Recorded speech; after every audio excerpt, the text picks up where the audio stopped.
wavy beard. Waited for you, Fry. This episode traumatized me as a young person. My head is hurting again. Where's my firstborn son? God does not care about me masturbating. Your singing is bad and you should feel bad. First get out into a bus, so you're like, oh no! Yeah, I don't like myself becoming the protagonist of this podcast. You've been in Yeah, because you haven't learned anything.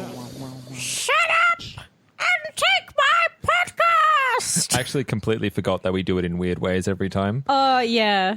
It's only been 130 episodes. So I was going for like a bird theme, like a of the bird episode. song.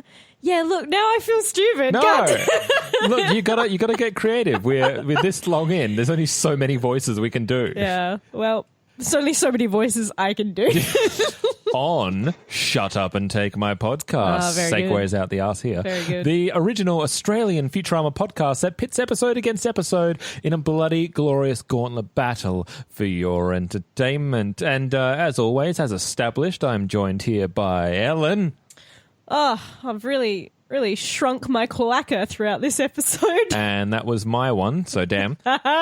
And, ladies and gentlemen, we are joined here by two very special friends. That was not that. Okay, cool. So, first of all, we are here with the writer of Futurama, Michael Saikin. Michael Saikin, how are you, sir? Just fine and dandy, thank you. Lovely. And this is what I said I was... See, at first, I was going to try and get a proper pronunciation on his last name, but I thought, nah, let's see if I can just get it. Sean's sweating. So here we go. Welcome. You managed very well. The other writer, Better than most. which is Neil Mukhopadhyay. Quite good. I'm impressed. I was ready. I had a whole slew of non-insulting jokes ready, and now I can't use any of them. But that was great. I just, well done. Well done. I just That want was to... better than me, and I've known him for years. I would say that, I've experienced, I don't know, thousands of instances of this, and that was in the top 5. Hey! Wow. Like a true Australian. Coming as one who has a German last name, I can empathize. I'm fine. They had a chance. My ancestors had a chance to anglicize it in a way that made sense, and they didn't. No. So I don't blame anyone. For Mad props to mispronouncing them, though. Like, they should fucking middle finger up. It's like, how do we learn to say, like, Tchaikovsky or, like, other stupid Russian... Dostoevsky. You know what? Not like, even going to try. Like, stupid Russian Cyrillic names. And it's like, but we can't, like, make room for other people? To all No, you fuck that. stupid Russians that are listening to this podcast. Yeah, you heard me. Thanks. Dox me on the Finally. internet. My real motive is exposed, and I'm glad we got there so fast. But I'm also glad that we could kind of shed light on that because, we also... I think we shocked Steven Sandoval at Josh's real last name because he always thought it was Josh Weinstein, and it's Josh Weinstein. Oh, yeah. A very... Yeah, we know y'all better than y'all know each other. It's like you've done hundreds of episodes of this show. Weird. I haven't. So, what we are up to at the moment is an episode which I neglected to write on my sheet what episode number it was. Oh, risky. But I'm going to take a stab in the dark without looking on the internet and say Season 7, Episode 13. Are you waiting for That's someone correct. to correct Yes! Also, I was like, oh, heck if I know. You know what? I realized I remembered its whole serial number, and I don't even remember it as the simple number. It was 7 ACV 13. And I couldn't even translate that in my head to simply 13, which it is. Naturama is which Ellen, where does this title come from? What is the inspiration for Naturama? These always seem like a trick question. From nature. Rama of nature. And what inspired the Rama? If you had Futurama, what made it nature? This is the kind of bullshit you get on the episode, God guys. fucking damn it. These are deep insights. So the director for this episode was, as we stated last week, Crystal Chesney Thompson. Yay. A lovely woman. Who is also a ninja. And has the most adorable friendship on the planet. Yeah, and a maker of small ham-themed plush toys, which I have just purchased. Oh, when does it come?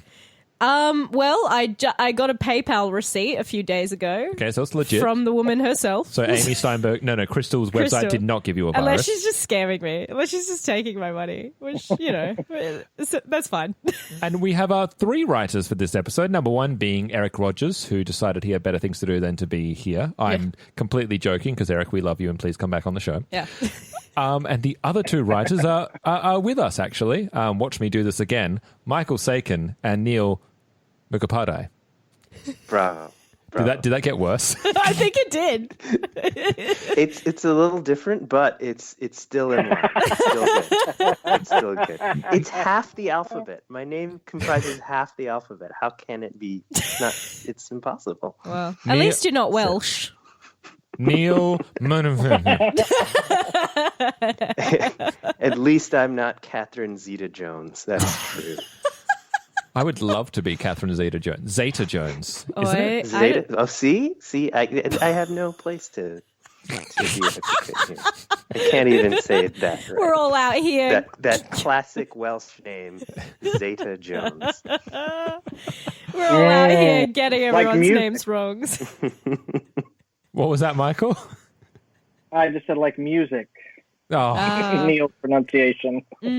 Wonderful. And thank you, Saikin. Thank you. This episode first made its debut on the Comedy Central channel on August 29th, 2012, introducing no one new, I believe.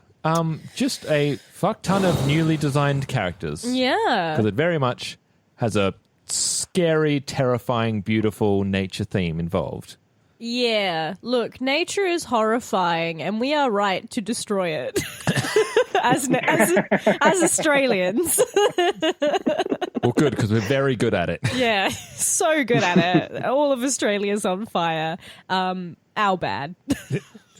I am interested to start off with you guys in lieu of talking about the plot for the episode as we usually do, because our the third in the triumvirate, Phil, is not with us today. However, so Neil and Michael, I'm actually particularly interested in, you guys were the writer's assistants along with Jake Goldman. And this, unless I'm completely mistaken, was your sole writing credit as on Futurama. How did that come to pass, and how did it come to be that you guys made that transition and kind of got the gig and were kind of given the ball, as it were? I'll tell you, I remember very well. All of the other writers were sick of writing these episodes with 3 parts. It's true. They said, no, it's too much work. We don't want to give it to the kids. Give it to those damn kids. I'll say, Neil? Generally, there was some kind of office plague that made the circumstances favorable to us and unfavorable to everyone else. But it kind of generally follows the writer's assistant path in on shows. You're a lowly writer assistant for a little while, taking notes and transcribing scripts, and hopefully, if you're helpful and things go well, you might get a freelance script. So it worked out, and David and the other writers are very supportive and gave us a great opportunity. Bit of like office goss, but like, who do you think spread it around? I think Neil and Michael did. Who do you think was the typhoid Mary? Oh, I don't know. It was not a coordinated plot. Certainly, Neil and I did not collect Kleenexes for weeks on end and put them in the bottom of the lunch bag. That didn't happen. That never happened. No. We didn't download encrypted text messaging software to coordinate that. Not even once. When would we have had the time? Not at all. Such wonderful writer's assistants. We would have never had the time to do any of that. I was going to say, like, the interesting thing about it as well is that this isn't even close to a normal episode. Did you guys find that was something that made the process easier and the stress was kind of alleviated because you had this opportunity to be more creative and kind of work under a different framework? Or was there more stress involved in having to kind of come up with something really new and fresh and exciting in that sort of way? Well, I mean, oh, go ahead, Neil. Go ahead. No. I was just speaking into the vacuum. You meant to speak into the microphone. I mean, I think I certainly, I can't speak for Neil or Eric, but I certainly felt pressure just because Futurama is a show I liked a lot too, and I don't want to write something and deliver something that people who like the show like me aren't going to like. So just that pressure is kind of always there, even if the framework's a little different. Maybe if anything, a little more pressure, because it's like, well, we still want to make the people who tuned in to see, aliens and robots and fun in space and in the future watch this kind of weird, nerdy, educational nature show. Yeah. I think it was, I want to say it was the anthology episodes are always 3-parters, and it was, I think there's a little less pressure. There's a little more freedom to do weird stuff. And so, yeah, I thought it was not too stressful, but an interesting chance. Did you guys did you work together, the three of you? Did you collaborate on your scripts, or was it fairly kind of an individual project and you just go away and then like with a loose framework of how they kind of tie together thematically? I want to say there's a little more. The strategy was pretty standardized. There'd be a group brainstorm, and then the script would get assigned just as it would to a writer, another writer, a staff writer. It was assigned to one of us, and you'd get a week to go away and kind of write it on your own. Then it would come back into the room, and everyone would kind of go line by line and punch it up and usually make substantial changes. Mm-hmm. Unless you were, they let you keep your name on it though. And that was the important. Yeah. And by substantial changes, I mean they made substantial changes to Michael's script. Mine was 100%. I mean that begs a very important question. With Michael, is it you or was it one of the people that changed the script that responsible for the goddamn Farnsworth Tortoise Sex scene with noises and moaning? Yeah, what's up with that? Why? Well, I happen to have my writer's draft open, and I'm scrolling down now. The tension is building here. Let's see. I'm looking for, maybe I should do a search all for Tortoise Sex. No. I've happened upon it. Don't do that. And there is, now, I'm not seeing all the noises called out in my script. I can tell you that. I can tell you that much. I'm not seeing any sort of indication of you hear a soul-penetratingly horrific sound off screen. I'm not seeing anything like that. I can shed some light on that, I think. Interesting. Because we would watch... It's based on real tortoise sex sounds, which are awful. And we would occasionally watch a lot of semi-viral videos in the office, and the writer assistants Saikin and I were kind of had some control over videos that were consumed.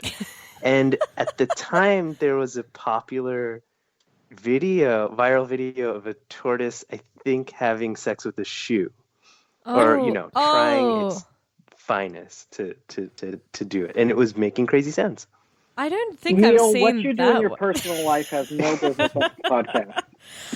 I love as well that you're responsible for the memes that the rest of the staff are going to be watching. Like, is it someone just being like, I will control the shit posting for today? Everyone look at this. I find it funny. It was our gravest and most important responsibility. It was a croc, by the way. I'm staring at the video now.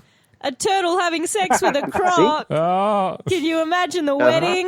I'm really glad it was a croc because it feels less random and more turtle-like. Yeah, it's got a lot of wordplay in there as well. That's horrifying. I hate it. There's actually several photos and videos of I have tortoise with watched shoes. this video quite a bit. Well, this is with a tennis an exercise it shoe. makes such a weird noise. It's like Yep. yes. Yep. Yeah. Go to Turtle Hub.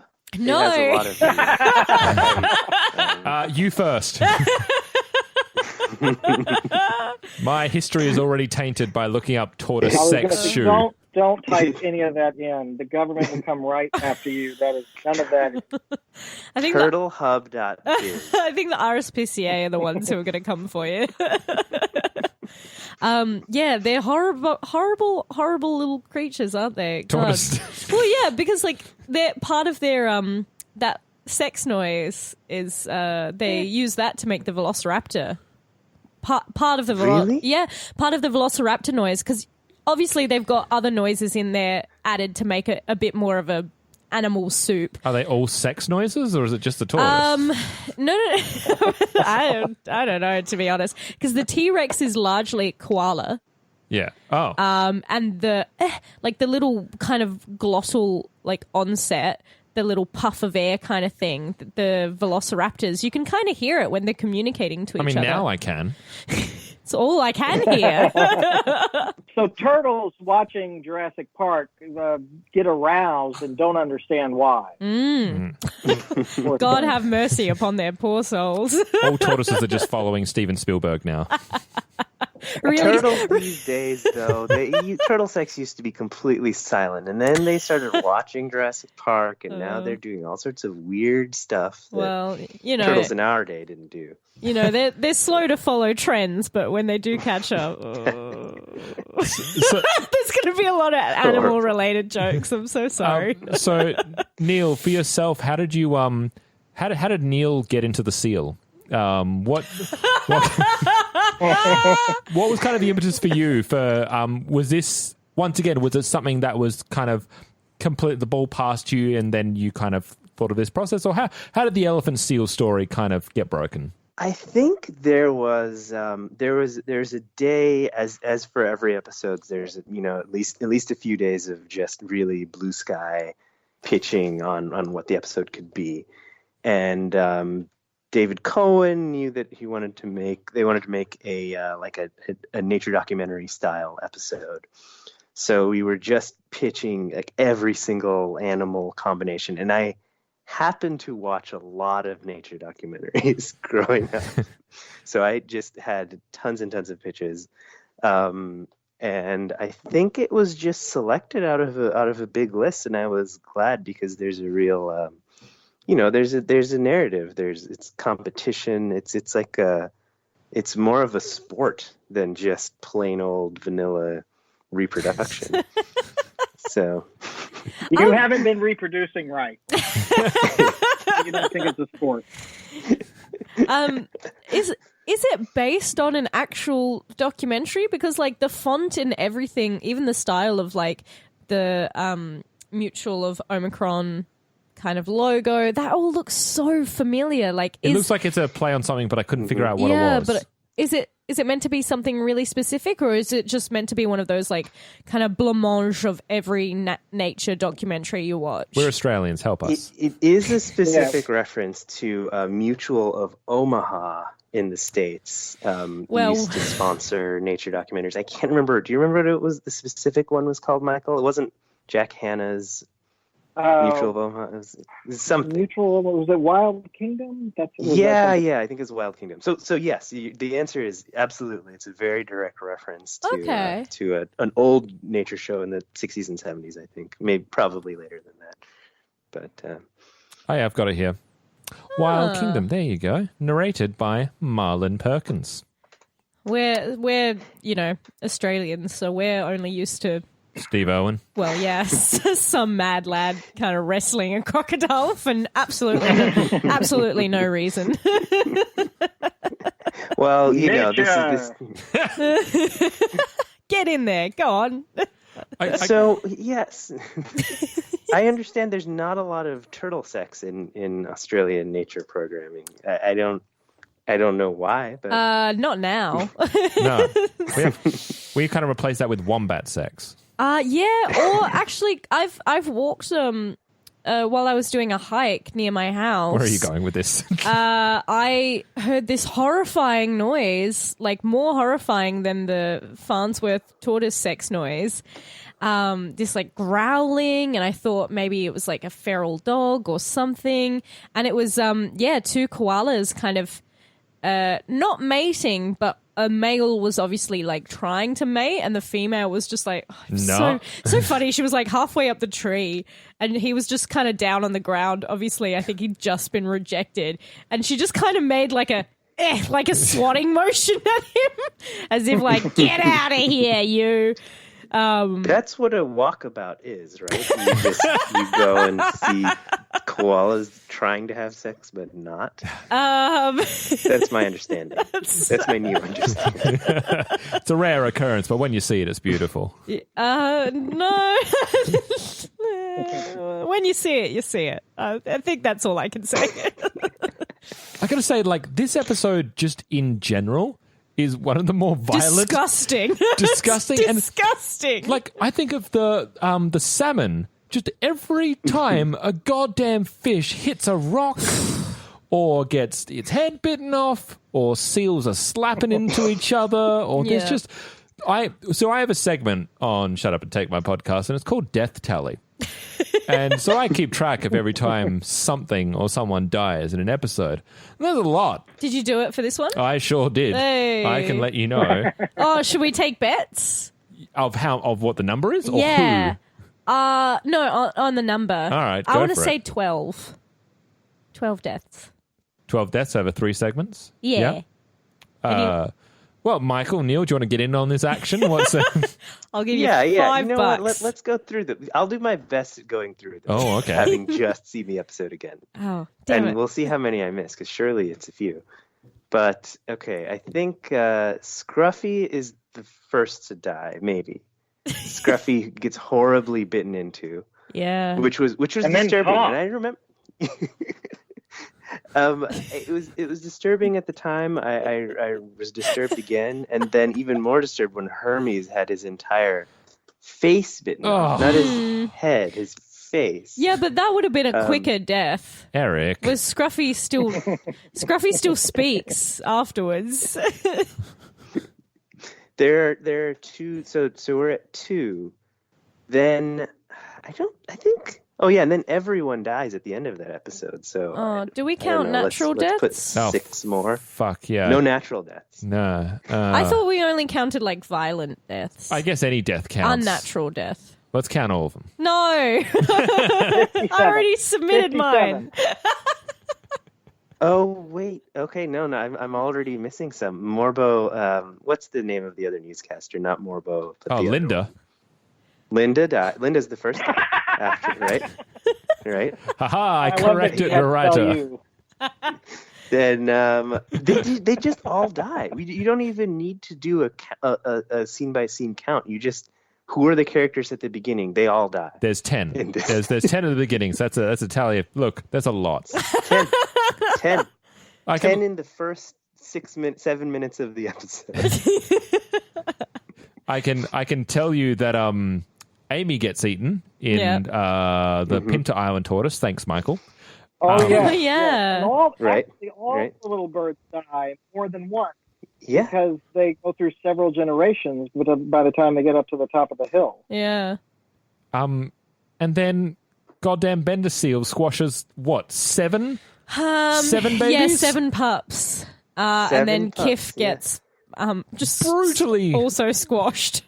Oh, Zoidberg gets eaten alive. Oh, yeah. Yep. Oh yeah. There's just a lot. There's just a lot of death. Are you guys okay? I'm realizing this as a special part of this episode that I never thought about before.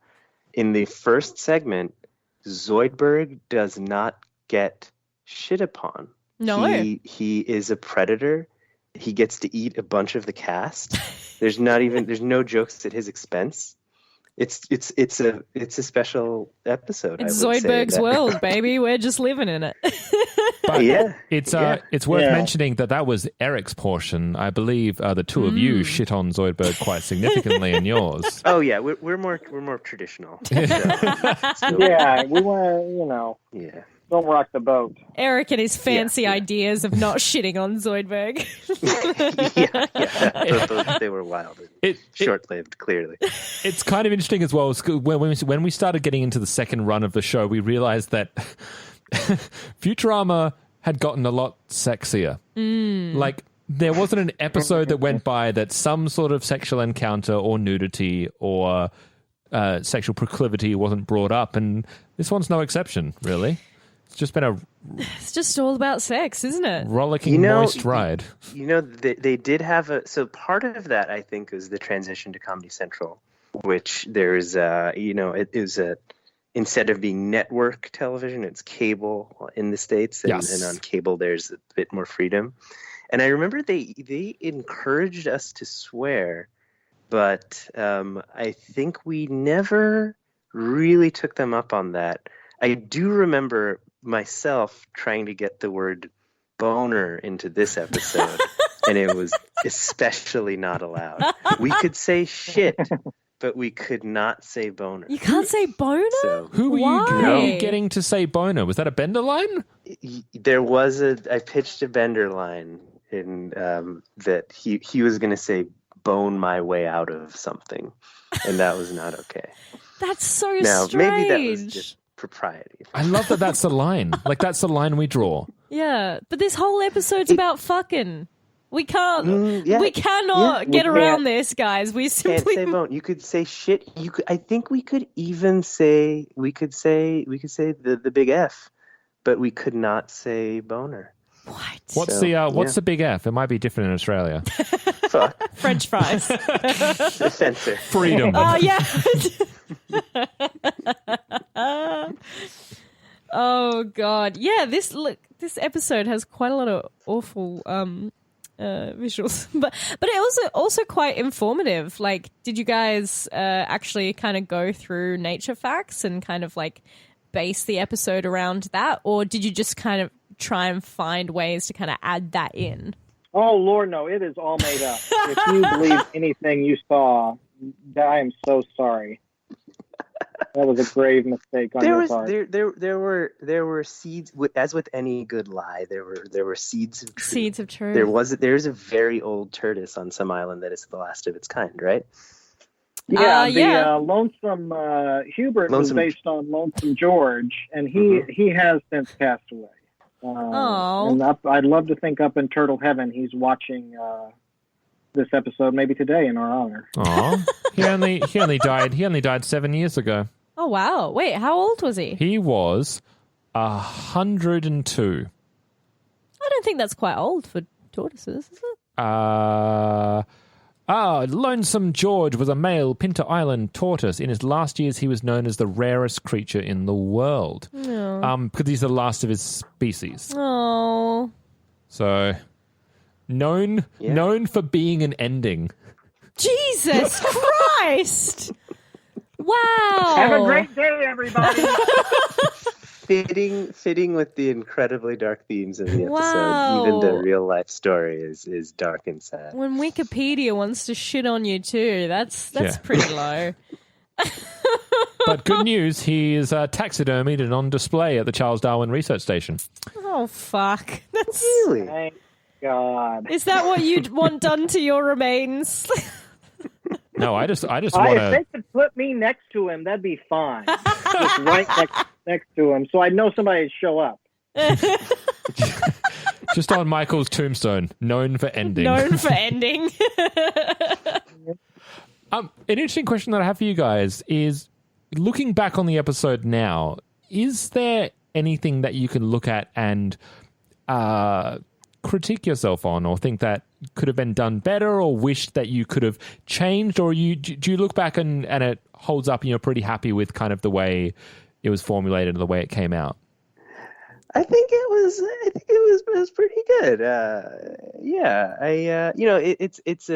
all of the episodes are super collaborative. So it's impossible for one person to take credit for either good or bad. I take credit for all the good. None of the bad. I guess the reason I'm interested as well is because I know when you guys did the commentary for this episode, it was the day before it was first released. So it's kind of intriguing just to see, like, especially if this is the first time that you guys have kind of talked about it as a group since the episode aired, and that's 7 years, kind of. Just like Lonely Just George. like Lonely George. Oh my God, did this come out when he died? Yeah. You killed him! Yeah, no, we wrote it before, and then he died after, or we wrote it before he died, and then before it aired, he passed. Yeah, so Lonely George died about 2 months before this episode aired. That's such... He didn't get to see it. Oh. Yeah. That's the greatest. Lucky that's the turtle. critique. That's the critique. But yeah, so your kind of perception on the episode and just kind of it's you don't really view it through a different lens, or there's not really much that has changed in that time. I'm just kind of curious, when you look at 7 years past and you look at your work, kind of what that's like for you.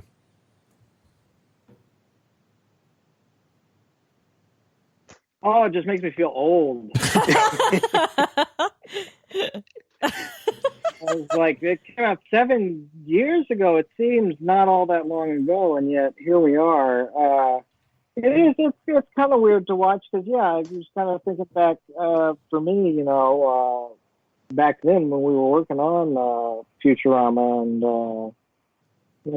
those were good times. At least I thought they were good times. Neil, he has his grievances. He can get into those, but it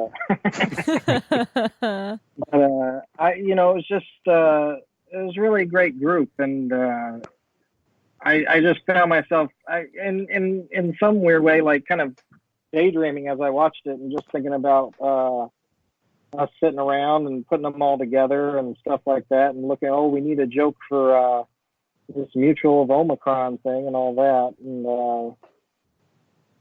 sometimes I guess I'm nostalgic like that, but I found that's where my mind was drifting to more than even really paying attention to the show. It was thinking back to all those folks making it. Oh, that's sweet. It's nice that something's like this, an episode that's so gory and sex driven and still has now such let's kill some babies. Oh, and all the birds in this episode are just there's a lot of like I don't know, sure, I thought it was just bad human design, but I'm sure like most animals in the kingdom don't go like when like squeezing out an egg. I don't know. I do. I haven't paid close attention. I certainly don't. It's my noise when I'm eating an egg. Oh, fuck. Neil, is that kind of the same kind of sentiment for you? Just as lovely and full of the good vibes? Yeah. I thought it was a special time, and you've met a lot of the cast and a lot of the crew and the cast, and especially on the writing end, a lot of it was fun to spend all day in a room with people who were computer programmers and scientists, and kind of a lot of the staff had worked in hard sciences, so it felt as wacky and zany as it gets. There were always seeds of truth and often science that were. I thought it was a special room, and I don't know of any other rooms that are like that, really. Mm. So yeah, lucky opportunity, and I miss it. Did you guys kind of like, because most of the people we talk about, not, I mean, we talk shit about when they're not on. We do talk about them, nice things, I swear. But it's kind of unanimous that it was such a wonderful time kind of working there, and it's like, you kind of say like, oh, the good old days, but like, did you guys realize that then? Like, was there kind of consensus of like, oh, fuck yeah, this is the dream job, or... I think we did. I think at least because I was on the second iteration of the show after it had, it hadn't aired in a few years. So there was a sense of kind of luckiness and happiness that everyone kind of, got to get the band back together. So it was. I think they talked about it and they realized that it was a lucky opportunity. And I mean, Michael, for you came on when they were doing the films, didn't you? Yeah. That was my first, my first job out here in Los Angeles was working on those movies, and talk about lucky breaks, because that's now been, big chunks of my whole career in this town, starting on those movies, and then I got to work as the writer's assistant and write this little bit of something for him on the show on Comedy Central when it came back. And like Neil said, when we were doing the movies, we're like, well, this is great because, I was like my first job. I thought it was great. I had nothing to compare it to. They were all super nice to me, so what could I complain about? And they were all excited to be back because they'd been canceled. And, hey, now we're getting to do this, and they're paying us, and hey, isn't that great? And then when the show gets picked up from our episodes, well, it was just fantastic, because I enjoy these people and get to do it. So, for me, there was always that feeling of, oh, man, isn't this great? Just because it was, my first taste of something fun. And, now I've continued on. I'm still working for Matt on his new show now, right, for that. So it's been the break of my life. So, I'll never forget it. Now, Michael, I just need to pick you up. Now, was that your first job in Hollywood, or did you not work on a little show called Roller Girls? That, my friend, was in Austin, Texas. Is it a documentary? Yeah, it was a documentary series about roller derby in Austin. Holy shit. Because I'm from Texas originally and went to college in Austin. And they filmed it there in town with the local roller derby girls. Oh, my God. Because that's fucking serious. Like, that's where modern roller derby kind of kicked off. And, for reference, I did roller derby for about 4 years. And so while flat track or banked? We play on a flat track in Australia. So we're under the women. Oh, okay. Oh, not real enough for you, huh? Oh, talk to me when you've played the real sport. I did. I played with a few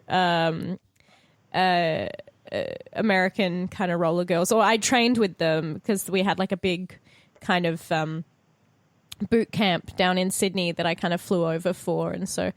It was like Scold Eagle and someone who played for Texas. I can't remember her name at the moment, but yeah, it's serious shit. So that's really cool. Yeah, they weren't messing around out there. Yeah, they were not messing around.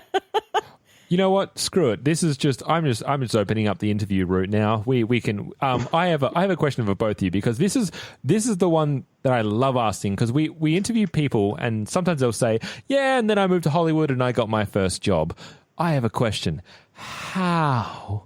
It's that thing of I'm really intrigued by how, especially like Michael, you moved to LA and the first job you land is working on Futurama, this really well-established franchise for Rough Draft Animations. And for Neil, I guess I can... Would that be your time on Sit Down, Shut Up first, and that's working with Rough Draft if I'm correct, and that's how you kind of bounce onto Futurama. So I guess in a long-winded way, I'm just talking about kind of how you guys transition from, high school and university and kind of landing your first jobs professionally. Mm. Yeah, it's kind of, I would say, for me, the standard mix of trying really hard, cronyism, and luck. So, yeah, it's... You're forgetting bribery. Bribery, Neil. Luck being the big one there, but it was just, if I had...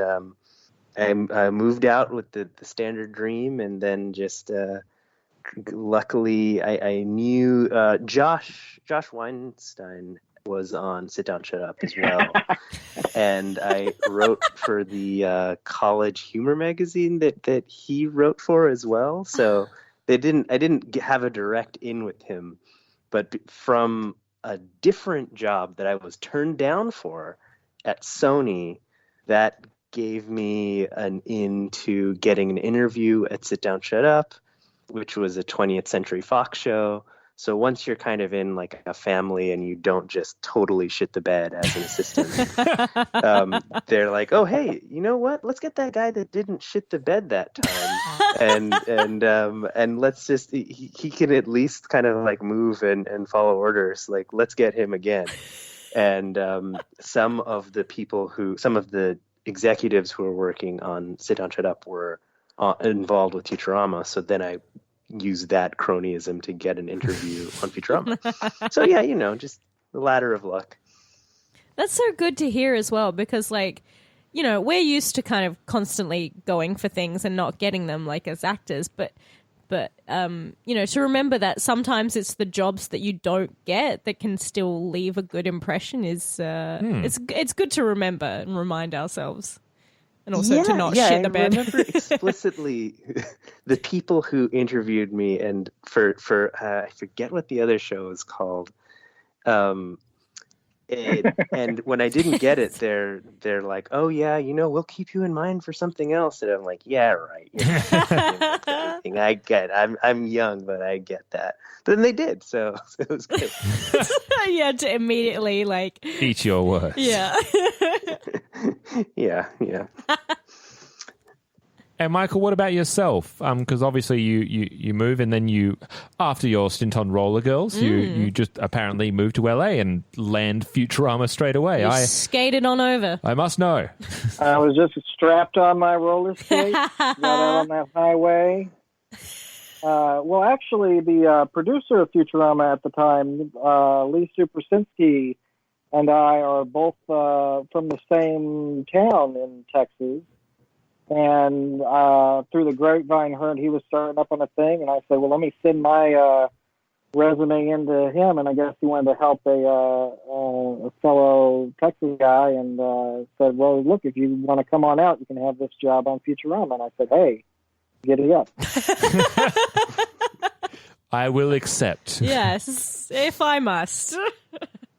If you insist, I moved to fabulous Los Angeles to work on fabulous Futurama. I'll get my skates on.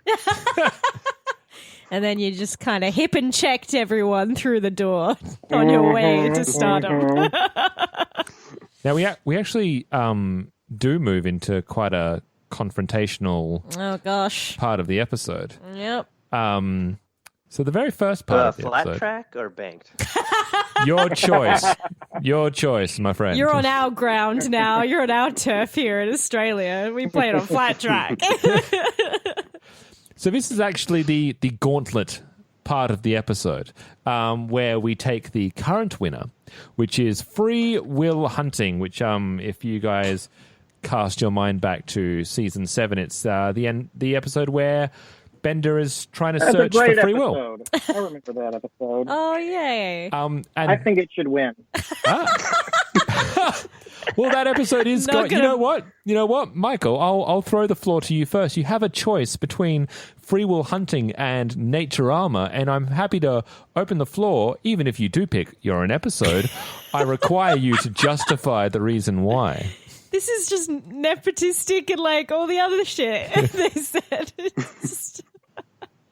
I'm so sorry. I really liked the Free Will Hunting, and this is Bender goes and discovers something a little bit about himself and his free will, and then at the end he shoots Professor Farnsworth. Yes, this episode. Yes. Yeah, that's correct. The one. Yeah. I mean, that. Hey, how do you get?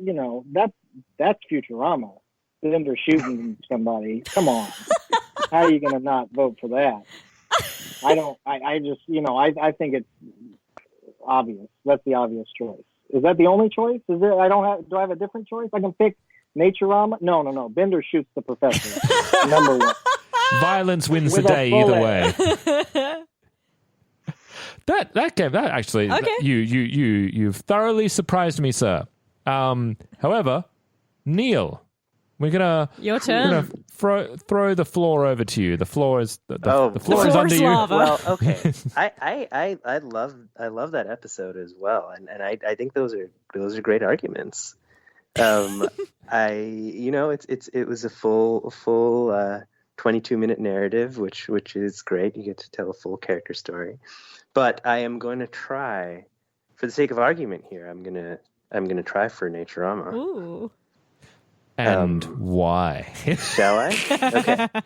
I think. You fool! Don't do it, Neil. Well, I think the narration segment of Naturama, which links together the little anthologies, are just so grim and hilarious, and they kind of represent my favorite thing about Futurama, and they're also very much David Cohen's sensibility, in which is there's kind of this like I think a lot of shows are just take themselves too seriously and are just so grim and dark and just humorless, whereas life is, even in its grimmest and darkest moments, like it's kind of funny that this tortoise died. Even in its grimmest and darkest moment, there's comedy, and I think the grim but still funny interlinking narration about the pointlessness and endless cycle of nature, it captures that exact thing about the humor in grim terror and death, which I think I love. That's what I love about television. So, in Known short, for ending. Neil has voted against his former boss's episode that he wrote, David X. Cohen, who wrote Free Will Hunting. Just want that on the record. Ellen, you've got two valid arguments here. Fuck. One who voted against his boss and one who voted against his own damn episode. Either way, in good company. Right. This is really hard because this is a super fun episode, like disgusting and horrible, but also so fun. And yeah, it's got that real black sense of comedy about it. Visually, it is really fun, but it's just kind of like, like one's a kind of complete episode and one's, like it's almost like comparing a main meal to like an amuse-bouche. Like it's like, oh, this is really fun and beautifully presented, and it's just mini. I don't like, and then you've got like something that's kind of like a bit, heftier. Yeah. I was going to say meatier, but I'm a vegetarian, so yeah. So I'm torn. Fuck. This is so stressful. I'm just going to stare at you till you answer. So everyone just calm down for a second. Look, I'm going to have to go with Free Will Hunting, mainly just because it's slightly less disgusting, but also it does do that. It's it reminds me less of my own mortality, but also it's got those kind of like fun little philosophical questions that we kind of wrangle with, like what is free will, and having a kind of like Bender starring episode to explore that is it's really clever, and the way it all comes together is really satisfying. So no cloacas though. No. So I have a chance to tie this. Don't you dare! Who are we gonna call? Sexy Chris. Or Our Eric editor. Rogers. Eric Rogers. That's true. Beat us all up. Be like, shut up, my answer's right. So for myself, I mean, I have fucking adored every time we get an anthology episode. I love them. I love the What If Machine, the Thing Longerer, some really, once again, disgusting and violent and sexy animals. I'll say it. Bender, come on, as a seal. Oh, I thought you were going to say as the lizard. Oh, that too. Yeah. All of them. Bender is just sexy in general. And it's such an inventive episode, and it it's I remember when we first started looking at some of the anthology episodes in the second run, I was kind of like, oh, we're not doing the anthology of interest style. But that's actually been the fun of it, is to really kind of explore, and especially now that I'm getting a bigger appreciation for the actual animation in the episode, the second run has just gone nuts with that. And, this is the episode that really has fun with its visuals and has fun with killing off its characters, because they don't get to do that very often. And it's just a funny episode. However, Free Will Hunting is still, I'm biased because it's still probably my favorite episode of the season so far. I adore Bender-centered episodes when he's not just an absolute asshole for being an asshole's sake, which is great because that's who Bender is. But now we get to kind of throw him into a centralized plot where he's actually dealing with, wait, I'm only an asshole because I'm programmed to be an asshole? No, that cannot be. I must prove that I'm an asshole because I want to be an asshole. Yeah. And it's a hilarious episode. We take it's such a global spanning episode as well, so visually it's stunning. We get to go to the robot planet. Tom Kenny of SpongeBob fame is a guest voice on this. It's just so much fun, and I apologize, Neil, but I must bow down to Michael's decision and give the win to Free Will Hunting, that is still the reigning champion. Yeah. There's no losers here. The Free Will Hunting is a fantastic episode. It's just the There is one cycle of life. loser, you, Neil. Oh, no, you're right. Now, Michael, I know you're probably feeling quite jovial and happy right now, and I'm about to crash that down to earth. Whoop, whoop, here it comes. Because of the next segment of this show, as we finish off, which everyone except me detests with a violent passion.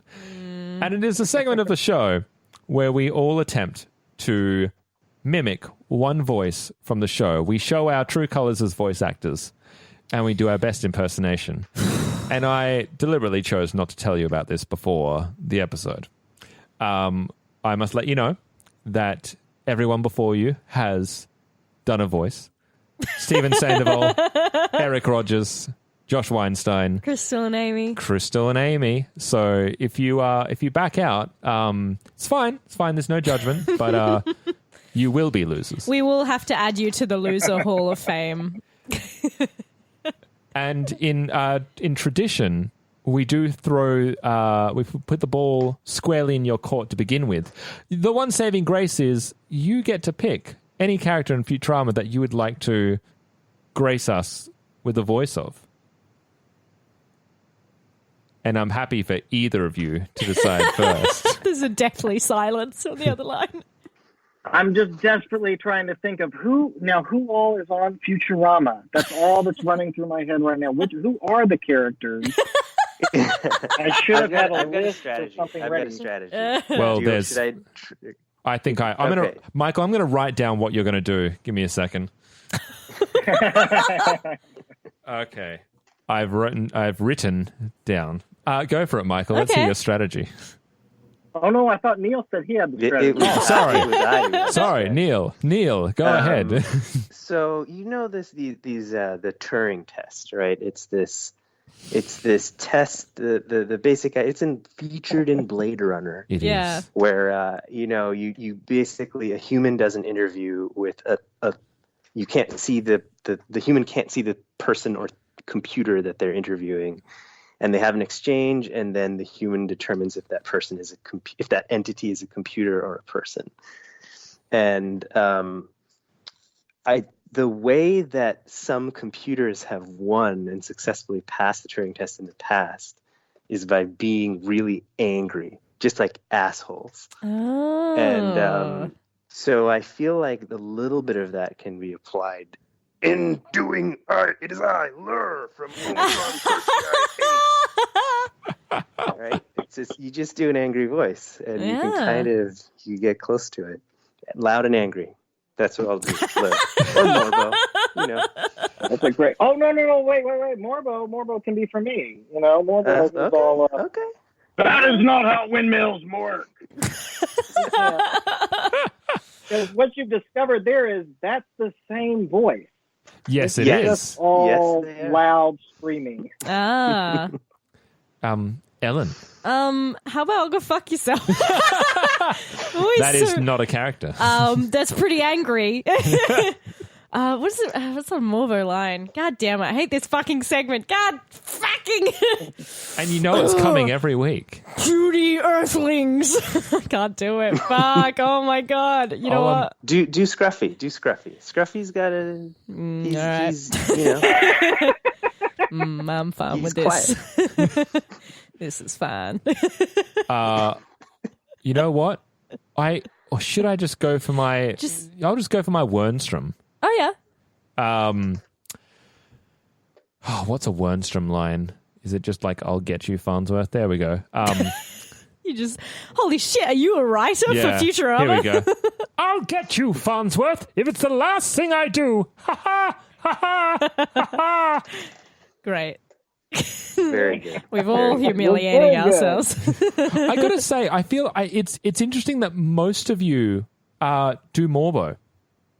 Most of the creatives do Morbo. It's just fun. I'm telling you, they're all doing this Turing Test strategy. Also, we're all bots. Are you all? We only have contacted bots. I was just about to say, are you all? Oh god. Oh, we've never actually interviewed anyone. It's just rough draft is just sent over a robot every single time. Oh well. I hate to break this to you, but if you would like and subscribe, and that would be great. Well, you know, speaking of shameless plugging, Michael and Neil, if there is anything that you would like to plug to the masses, this is now your forum. Where can we find you? Where can we find? Well, besides your address, what work are you doing? What should we look out for? The little Matt Groening show that could, or anything else? Where you at? I have a mega plug, a very relevant plug. Let's hear it. So, I have been I've been writing for an animated cartoon on Netflix called The Dragon Prince. Oh my god! Yeah, exactly. I really love that show. Continue. Good. Yeah. Well, the shameless plug is that the 3rd season is debuting in 2.5 hours. What? Probably not here. Happens to be today. Just probably not for Australians. So, also for listeners, that is 3 days ago. So it is now on. Okay, it's ready. It's there for you. Oh wow! Good, fantastic. Good. You also are you a co-producer on that show as well, Neil? Yes. I love that show's sense of humor. It reminds me a lot of like King's Quest, I suppose, in that it's kind of like we always expect like, you know, kind of fantasy settings to have some kind of strict decorum, but like more than anything, I just love to see kind of goofy characters and like, you know, things can be both serious and have like complete dipshits exploring them and, you know, living their own kind of fun, silly lives. Yeah, one of the creators, Aaron Ehas, is also a Futurama alum, so it's got a lot of Futurama kind of graining DNA in there. Oh, yeah, I was going to say because Aaron also did an anthology episode. He did Reincarnation. It's a conspiracy. It goes all the way to the top. And Mr. Michael, what about yourself? What would you like to proclaim to the world? Oh, I would like everyone to, get on their Netflix and please watch Disenchantment. We've got 20 episodes out. We're writing 20 more. Lots of fun stuff to come and fun stuff to catch up on. Beautiful. Awesome. It's Netflix Central. Guys. I mean, you knew these are 2 Netflix bots. You're talking one Netflix bot. Yeah. Different places. Singular. I mean, that's fine. I mean, it'd be nice if we had a Netflix show to plug, wouldn't it? Oh. Just listen to it. Well, you're already listening to this, so it's fine. Yeah, you're already consuming our content. So. Guys, first of all and foremost, thank you so much for coming on. It's been awesome. Thank you for giving up your evening to talk to us. It's been great. It was super fun being on the show. Thank you for having us. It was great. Yeah, thank you so much. I really enjoyed it. Thank you. And let's see if this works. Until next time. Hey guys! Did you just forget? By the way, until next time, where you can see us taking on 40% Lead Belly, which is my favorite. Sorry, guys. This is my favorite Futurama writer, Mr. Ken Keeler, the elusive. Which he and just one of my favorite people, really, Steven Sandoval is the director. He's a lovely man, friend of the podcast. Friend of the podcast. I love Sandoval. that now, because anyone who's been on this podcast, we will shamelessly say that you are our friends. You guys are now our friends. Sorry, even if you are a bot, I don't care. We'll take it. We need the clout. So, until next week, I have been Sean. I continue to be Ellen. Good, that was the awkward silence I was hoping for. And they have been our brand new friends and friends of the podcast, Neil and Michael. Goodbye, everyone.